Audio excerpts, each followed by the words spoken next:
totally lost it. I walked through school wearing nothing but confidence. I said hey to my classmates like it was no big deal. That wild move had all the guys around me staring like they forgot how to blink. Some people even passed out on the spot, but I did not care about them because I was trapped in a time loop. No matter what I did during the day, that night someone in a baby face mask always showed up and ended me in the most brutal way. When I woke up again, I was right back on my birthday. So I figured I might as well go crazy, since no one would remember anything anyway. But getting hit with that sharp pain every day was awful. To break out of this loop, I wanted to find out who the baby face really was. So I wrote down everyone I suspected and started testing them, including my ex-boyfriend, the wife of the person he cheated with, even my best friend.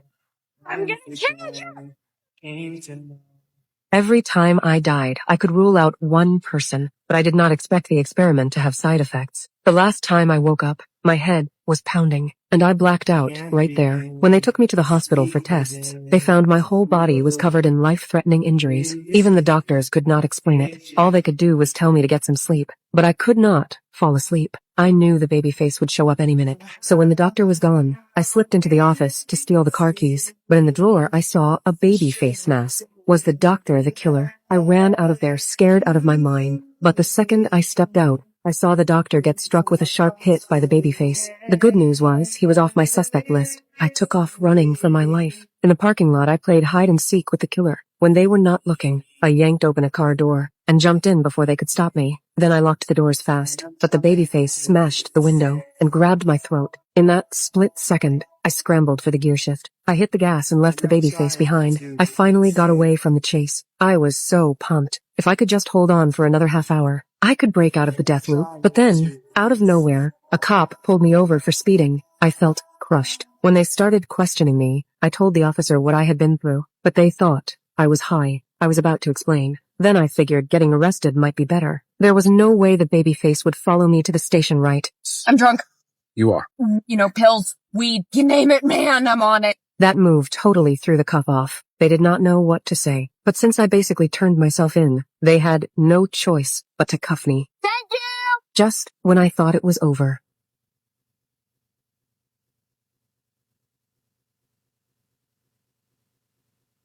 That babyface would not quit. Now I was totally done for. My hands were cuffed. I could not even open the car door. All I could do was watch it happen. I yelled in frustration. Why are you so obsessed with me? Who are you? My yelling actually worked. The babyface did not make a move. Instead, they turned and got back in the car. Maybe I scared them off. Just when I was feeling smug, they rolled down the window and pulled out birthday candles. Looking at their car, leaking fuel, I finally got it. They were going to set themselves on fire.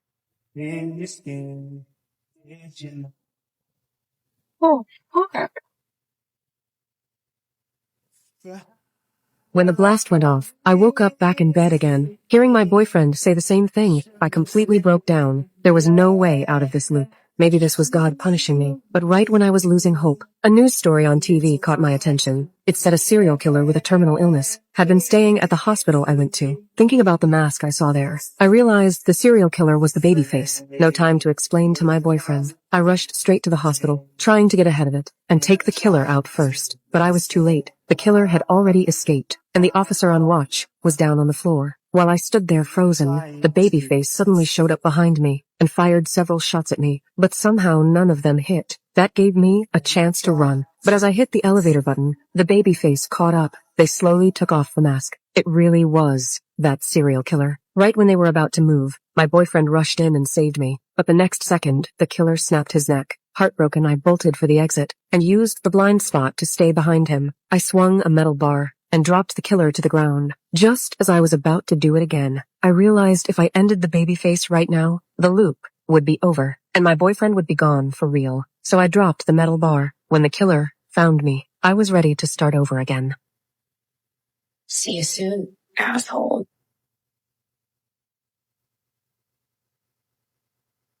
When I came back again, my boyfriend came back too. I ran over and hugged him. So I decided to change. First thing I did was bring a pillow with me, so I could catch the guys who passed out in the hallway. Next, I went to my roommate and apologized for what I did before. Then I started getting ready for payback. I had a clear target. I ran straight to the hospital and got the gun from the officer on duty. I fired several shots at the killer, and sent him to meet his maker right there. I finally broke the death loop. I could finally breathe again. I pulled out the cake my roommate made and celebrated my birthday with my boyfriend. I even made a sweet wish, but when I woke up again, I was back in that same scene.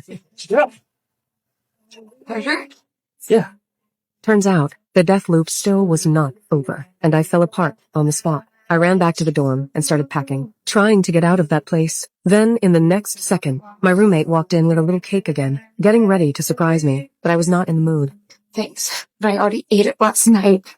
Then, it hit me. Last time it was after I ate the cake that I died in my sleep. You killed me. What?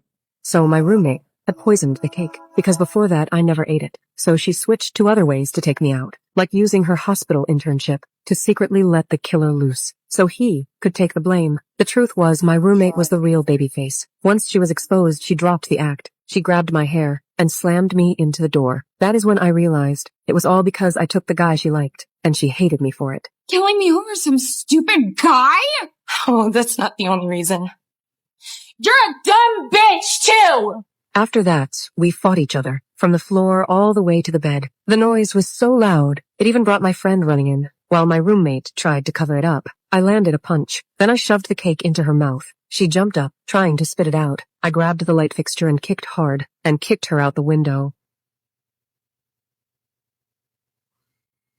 Just like that, I finally ended the death loop. But when I woke up again, I saw that familiar scene again. My boyfriend, saying that same greeting for the 1,000th time. I was so scared I could not speak.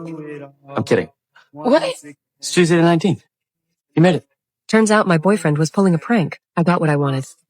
And my life finally went back to normal. Back? Get out. I just want clean underwear.